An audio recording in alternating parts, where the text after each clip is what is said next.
Hey, guys. Whoa, big gulps, huh? All right. Well, see you later.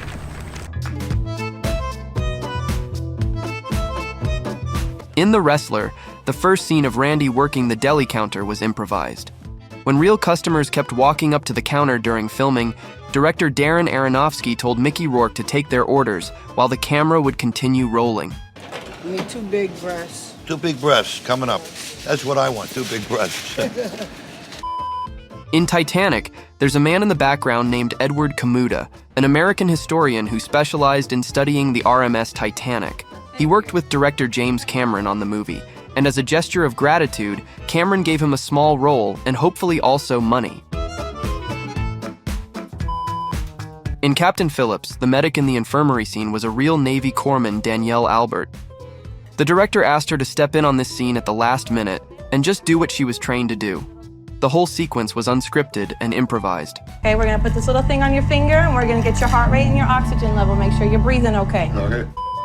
In Birdman, during the scene where Regan is running down Times Square in his underwear, all the people in the scene are not extras since the director couldn't afford to close down Times Square for the scene.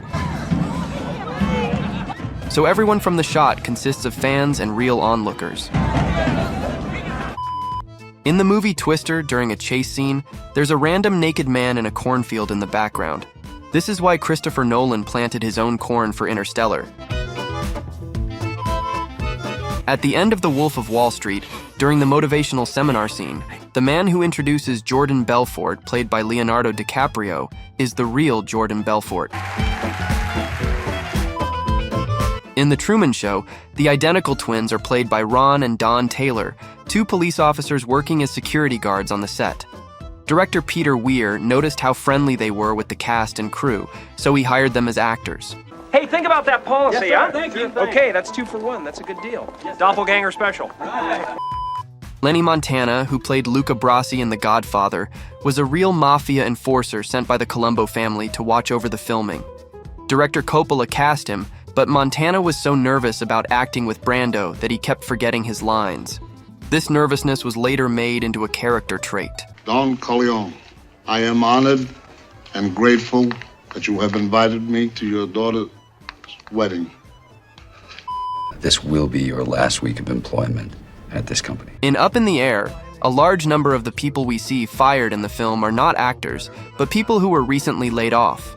The filmmakers put out ads in St. Louis and Detroit, posing as a documentary crew, looking to document the effect of the recession. When people showed up, they were instructed to treat the camera like the person who fired them and respond as they did. How you sleep at night, man? Huh? In the Grand Budapest Hotel, Wes Anderson randomly cast a St. Bernard he saw in the streets of Germany while they were filming. He also avoided hiring an animal wrangler by having the dog's owner appear in the scene. In Knives Out, the firefighters putting out the burning building are real firefighters from the fire department in Marlborough, Massachusetts, where the movie was filmed. Blood stores, records, anything of that nature, it's all gone. In Star Trek IV, The Voyage Home, when Uhura and Chekhov ask about nuclear vessels, the woman who answers wasn't an actor. She found out her car had been impounded due to the movie shoot, so she got herself hired as an extra and ad-libbed a line to make sure they paid her for the towing. Could you tell me where the nuclear vessels are? Ooh, I don't know if I know the answer to that. I think it's across the bay, in Alameda. In Ferris Bueller's Day Off, during the parade scene, the people dancing, like the construction worker and the window washer, weren't part of the film. They were just dancing to the music being played, and director John Hughes thought it was so funny that he told the camera operators to film it. In Up in the Air, during the scene where Anna Kendrick presents her glocal concept, the man sitting next to George Clooney is Walter Kern, the author of the book the movie is based on. In Thor: The Dark World, Natalie Portman couldn't make it to reshoot the final kiss scene. When asked to choose from a lineup of women to take her place, Chris Hemsworth instead brought in his wife, who wore Natalie's clothes and wig to shoot the final kiss. During the filming of the second James Bond movie, From Russia with Love, the filmmakers were shooting an outdoor scene where extras playing Russian embassy staff were evacuating a smoking building. Nobody had informed the Istanbul Fire Department, though, whose arrival to deal with the fire made it into the finished movie. During the filming of The Italian Job, the authorities wouldn't close the roads, but the Italian Mafia stepped in and shut down parts of Turin. The traffic jams you see in the movie are real, with actual frustrated motorists who had no idea a film was being made.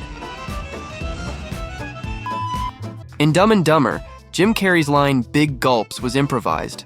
The people he talked to in that scene weren't actors, they were just bystanders watching the filming. Director Peter Farrelly decided to include them in the scene. Hey, guys. Whoa, big gulps, huh? All right. Well, see you later. In the 1964 movie Zulu, real Zulu tribesmen played themselves and provided their own weapons and shields. In The Big Short, there's a scene showing a man standing by a door talking on the phone. He is the real Michael Burry, the investor who predicted the 2008 housing market crash, who is portrayed by Christian Bale in the film. In the movie Maleficent, Angelina Jolie's daughter Vivienne played the young Aurora. Vivienne, who was 5 years old at the time, got the part because she was the only child who wasn't scared of Jolie and her Maleficent makeup. Other young children who auditioned were too frightened to go near her. Go away. Go. Go away. In the Grand Budapest Hotel, most of the fictional hotel staff were played by actual employees of hotels the film crew had stayed at while scouting locations and shooting the movie. In E.T., the doctors trying to save E.T. were played by real-life doctors from the USC Medical Center in Los Angeles.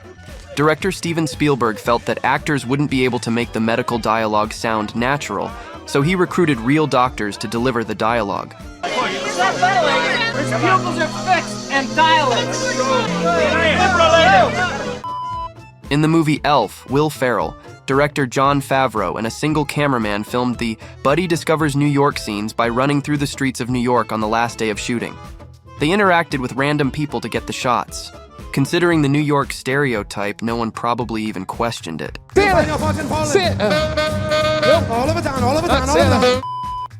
In Love Actually, the opening scenes of people greeting loved ones at the airport were filmed with hidden cameras.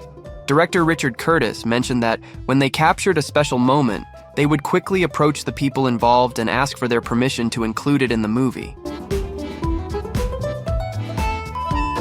In A Star Is Born, Lady Gaga invited her fans to be the audience during the live concert scenes. Fans bought tickets for $10 each, and the money went to Gaga's Born This Way Foundation.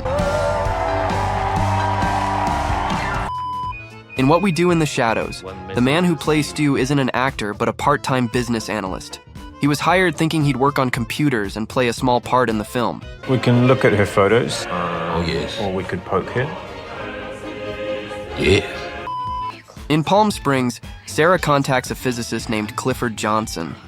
He's actually a real scientist who worked on the movie and helped the filmmakers come up with an original premise for a time loop story.